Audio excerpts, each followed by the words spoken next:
Natatandaan niyo pa ba si Bobby Gonzales? Siya ang nagpasikat ng awiting Hahabol-Habol, pero, si Bobby Gonzales o Pablo Roberto Gonzales sa tunay na buhay ay ipinanganak noong January 5, 1935, sa Maynila.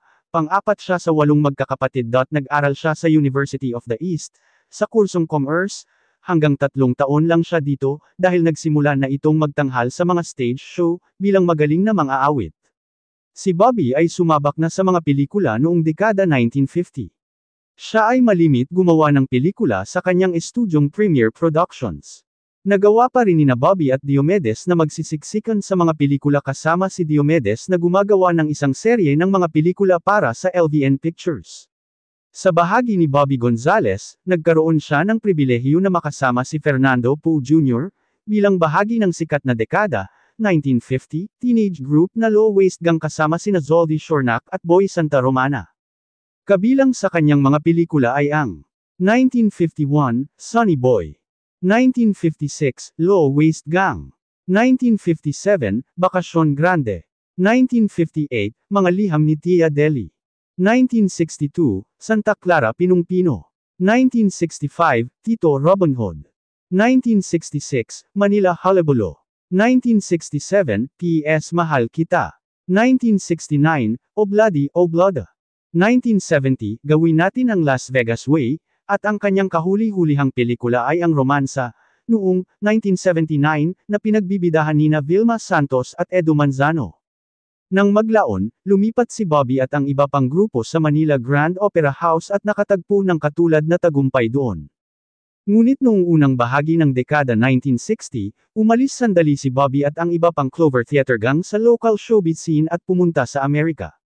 Ito ay nang dumating sa Pilipinas ang impresaryo husband ni Shirley MacLaine at inimbitahan sina Bobby, Katie De La Cruz, Diomedes Maturan, Baby Aguilar, Ricard Duet at ang iba pang local entertainers na magtanghal sa Las Vegas.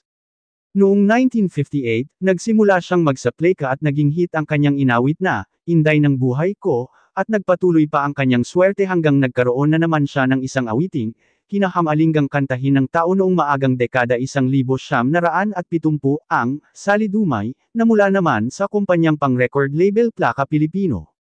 Pagkatapos ng kanyang Vegas stint, bumalik si Bobby sa Pilipinas at nasakop pa ang lokal na telebisyon.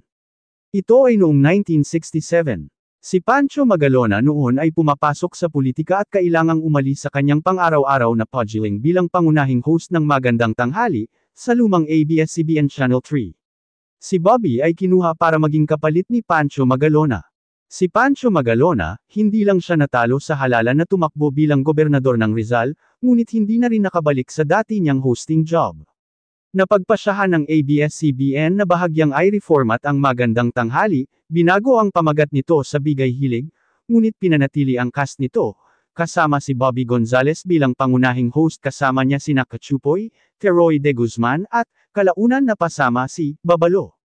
Nang kanselahin din ang Bigay Hilig, pagkatapos ng ilang taon at pinalitan ng Stop Look at Listen, lumipad si Bobby Gonzales sa US kung saan ipinagpatuloy niya ang kanyang karera sa pagkanta. Bumalik siya sa Maynila noong 1982 at gumawa ng isang espesyal na hitsura bilang co-presenter ni Sylvia La Torre sa unang Cecil Awards na ginanap sa Cultural Center of the Philippines. Nang maglagay ang istasyon ng gobyerno, MBS4 ng Sunday night variety show para kay Alma Moreno, na pinamagatang The Other Side of Alma, kinuha si Bobby bilang isang regular na co-host. Ngunit hindi talaga nagtagal ang palabas na ito sa Channel 4. Hanggang sa magpasya na si Bobby na manirahan na sa Amerika at doon ay ipinagpatuloy niya ang kanyang singing career. At taong 2001, nang mapabalita na may malubha itong karamdaman, kaya naman ang kanyang mga kaibigan ay nagbuo ng fundraising, sa pangunguna ni Sylvia La Torre, at maraming tumulong para mapagamot ito, ngunit ang lahat ay may hangganan, kaya naman noong October 5, 2002, nang bawian ng buhay si Bobby Gonzales sa edad na 67. Ang isang Bobby Gonzales ay hindi rin basta-basta malilimutan sa mundo ng industriya, lalo na sa kanyang mga naging contribution, bilang mahusay na aktor at mga awit. Mga tol, natatandaan niyo pa ba? Si LB Gonzales, na ina ng dating beauty queen actress na si Charlene Gonzales na ngayon nga ay asawa na ng dating matinee idol na si Aga Mulak. Si LB Gonzales o Elvira Pamintuan Gonzales sa tunay na buhay ay ipinanganak noong September 27, 1947. Ang kanyang mga magulang ay sina Perfecto Gonzales at Aurora Pamintuan na nagmula sa maimpluwensyang pamilya sa Pampanga. Sa murang edad ay nakitaan na ito ng kagalingan sa pag-arte. Habang siya ay nag-aaral noon, lagi itong sumasali sa mga beauty pageant na bagay na kanyang napapanalunan naman. At madalas din siyang sumali sa mga stage play sa kanilang eskwelahan. At noong siya ay 15 anyos, sumali siya sa isang patimpalak at nagwagi nga ito. Dahil dito maraming alok na pasukin niya ang mundo ng showbiz, ngunit hindi pumayag ang kanyang mga magulang. Ayon sa mga ito, masyado pa siyang bata para ma-expose sa mundo ng industriya. At noong 1964 nga, sumali siya sa Binibining Pilipinas na kung saan nagwagi siya bilang third place. Noong 1965, lumahok siya sa isang kompetisyon. Ito nga ay ang Miss Press Photography na kung saan siya ang kinornahan. Dahil dito, nakilala siya ng gusto sa Pilipinas at maraming alok sa kanya sa industriya ng showbiz. Noon ay 18 anyos na siya at nag-aaral siya sa University of the East. Nasa ika-3 taon siya sa kursong Foreign Service. At taong 1967, nang pasukin niya ang mundo ng showbiz dahil nga hindi na niya natanggihan ang napakaraming alok sa kanya na pasukin ang paggawa ng mga pelikula. Una siyang napasama sa pelikulang Together Again noong 1967 na pinagbibidahan ni Manong Dolphy at Nida Blanca. Nasundan agad yon ang pelikulang Let's Go, Merry Go Round, Teritoryo Kuto, 1968, Hari ng Slum, 1968, Gigulo, 1968, Ang Lucky Nine Commandos, Siete Dolores, 1969, Adolfong Hitler. At ang kanyang kahuli-hulihang pelikula ay noong 1969 sa pelikulang Pitong Fantastic Judo na pinagbibidahan ni Roberto Gonzales at Roderick Paulate.